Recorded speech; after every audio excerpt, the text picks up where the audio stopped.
कर्नाटकातील चिक्कबल्लापूर जिल्ह्यातून एक धक्कादायक बातमी समोर आली आहे।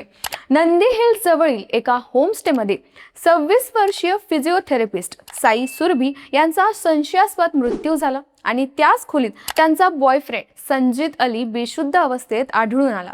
या घटनेमुळे अनेक प्रश्न निर्माण झाले आहेत। नेमकं काय घडलं आणि ही घटना मृत्यू आहे की त्यामागे काही वेगळंच कारण आहे, जाणून घेऊया। नमस्कार, मी सृष्टी आणि तुम्ही पाहताय धक्काबुक्की। रिपोर्ट्सनुसार हे दोघे शनिवारी त्या होमस्टेमध्ये थांबले होते, मात्र सोमवारी ठरलेला चेकआउट झाल्यानंतरही ते बाहेर न पडल्याने आणि कोणताही प्रतिसाद न मिळाल्याने केअरटेकरने खोली उघडली तेव्हा आज साई सुरभी यांचा मृतदेह दिसला, तर संजित अली बेशुद्ध अवस्थेत आढळला। यानंतर संजित अलीला तात्काळ रुग्णालयात दाखल करण्यात आलं। पोलिसांनी या घटनेचा तपास सुरू केला असून सध्या मृत्यूचं नेमकं कारण स्पष्ट झालेलं नाही।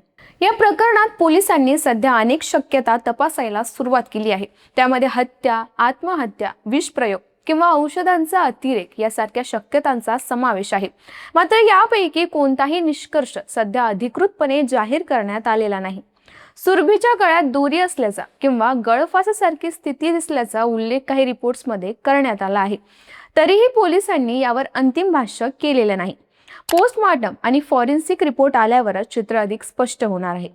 अनेक माध्यमांच्या रिपोर्ट्सनुसार खोलीत काही महत्त्वाचे पुरावे सापडल्याचं सांगितलं जाते। त्यात दोरी, काही गोळ्या किंवा टॅबलेट्स, उलटीचे निशाण आणि एक डायरी यांचा उल्लेख आहे। काही ठिकाणी उशी आणि इतर वस्तूही तपासासाठी जप्त केल्याचं म्हटलं जाते। पण इथे एक महत्त्वाची गोष्ट लक्षात घ्यायला हवी, फॉरेन्सिक तपास पूर्ण होईपर्यंत आणि पोस्टमॉर्टम अहवाल समोर येईपर्यंत या वस्तूंचा अर्थ लावणं घाईचं ठरेल। या घटनेनंतर साई सुरभीच्या कुटुंबाने संजित अलीवर गंभीर आरोप केले आहेत। त्यांचं म्हणणं आहे की सुरभीला छळ सहन करावा लागला, तिची हत्या करण्यात आली आणि तिला ड्रग्सची सवय लावण्यात आली। काही रिपोर्ट्समध्ये तिच्या आईने लव्ह जिहाद असा आरोपही केल्याचं नमूद करण्यात आलं आहे। मात्र हे कुटुंबाचे आरोप आहेत आणि पोलिसांनी त्याला अद्याप दुजोरा दिलेला नाही। म्हणून या सगळ्या दाव्यांकडे संवेदनशीलपणे आणि तपासाच्या चौकटीतच पाहणं आवश्यक आहे।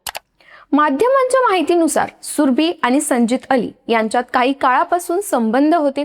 काही रिपोर्ट्समध्ये दोघांनी एकत्र घर सोडण्याचा किंवा लग्नासाठी पळून जाण्याचा उल्लेखही आहे। तसंच एका रिपोर्टनुसार हे दोघे आधी एका पार्टीतील कथित ड्रग्ज प्रकरणात NDPS अंतर्गतही अडकले होते असा दावा करण्यात आलाय।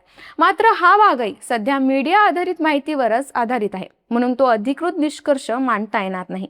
सध्या पोलिसांसमोर काही अत्यंत महत्त्वाचे प्रश्न आहेत, जसं की सुरभीचा मृत्यू गळफासामुळे झाला की विषप्रयोगामुळे झाला, औषधांच्या अतिरेकामुळे झाला की यामागे आणखी काही कारण आहे, हे तपासलं जात आहे।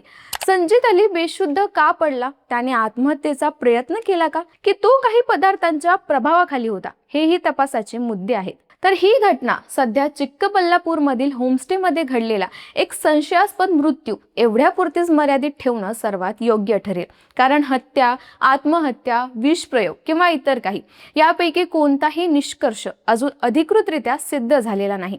म्हणूनच तपास पूर्ण होईपर्यंत संयम, संवेदनशीलता आणि तथ्याधारित मांडणी हीच योग्य भूमिका ठरेल। यावर तुमचं काही मत असेल तर आम्हाला कमेंट करून नक्की कळवा आणि या व्हिडिओला लाईक, शेअर आणि आमच्या चॅनलला सबस्क्राईब करायला विसरू नका।